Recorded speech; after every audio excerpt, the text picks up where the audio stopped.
বনাম মোহ, এটা কখনোই আমি মানতে পারি না ওর অ্যাজ এ ওয়াইফ হিসেবে। আজকের ব্রেকিং নিউজ, এবার অপুর বাসায় রাতে হঠাৎ বুবলির আগমন।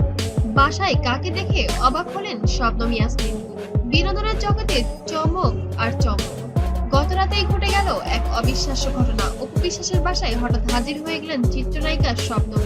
কিন্তু বাসায় ঢুকেই যাকে দেখলেন তাকে দেখে হতবাক হয়ে গেলেন বুবলি। ঘটনা তো ঘটে একেবারে রাতে, কোনো পূর্ব ঘোষণা ছাড়াই বুবলি চলে আসেন অপুর বাসায় ভক্তদের মধ্যে। এখন প্রশ্ন, কেন হঠাৎ তিনি গেলেন সেখানে? কি কারণে এত রাতে বেলা উপস্থিত হলেন তিনি? এতদিন যুক্তরাষ্ট্রে সাকিবের সঙ্গেই ছিল, তারপরেও হঠাৎ করে দেশে এখন তো ক্লিয়ার হয়েছে যে সমস্ত কিছু মিথ্যে। আমি আমার পরিবারের কাছে মাথাটা উঁচু করে দাঁড়াতে পেরেছি। দিন শেষে কেন অপুর বাসায় গেলেন শবনম ইয়াসমিন বুবলি? প্রশ্ন এখন সবার মুখেই।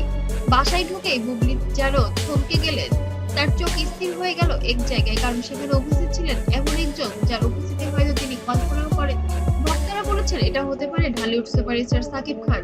কেউ বলছেন সাকিব খানের সঙ্গে অপুর আলো পাচারিতা আগে থেকেই আবেগ নিয়ন্ত্রণ করেছে। আবার অনেকের মতে এটা শুধু একটি ভুল বোঝাবুঝি। কিন্তু যাই হোক না কেন, দৃশ্যটা ছিল ভীষণ নাটকীয়। সোশ্যাল মিডিয়ায় ইতিমধ্যে ঝড় বয়ে যাচ্ছে। ভক্তরা নানা প্রশ্ন তুলেছেন অপুর সঙ্গে সাকিবের মিলন কি আবারও ঘটেছে? তবে কি বুবলি হয়ে গেলেন সম্পূর্ণ একা, নাকি এর পেছনে আছে আরো নতুন কোনো চমক? এক রাতের এই ঘটনায় এখন ঢালিউড তোলপাড় তৈরি করেছে। তবে নানা এখনো প্রশ্ন রয়েছে। বাসায় কাকে দেখে হতবাক হলেন শবনম ইয়াসমিন বুবলি? সত্যিটা সামনে আসলে হয়তো সবাই অবাক হবেন। আপনি চাইলে আমরা আপনাদের নতুন আরো তথ্য দিতে পারি, তবে অবশ্যই আমার চ্যানেলে চোখ রাখতে হবে। এবং আমাদের একটি টিম কাজ করছে কেন গিয়েছিল অপুর বাড়িতে শবনম ইয়াসমিন, কাকেই বা দেখে এতটা অবাক হয়েছে। অবশ্যই আপডেট পেতে চোখ রাখতে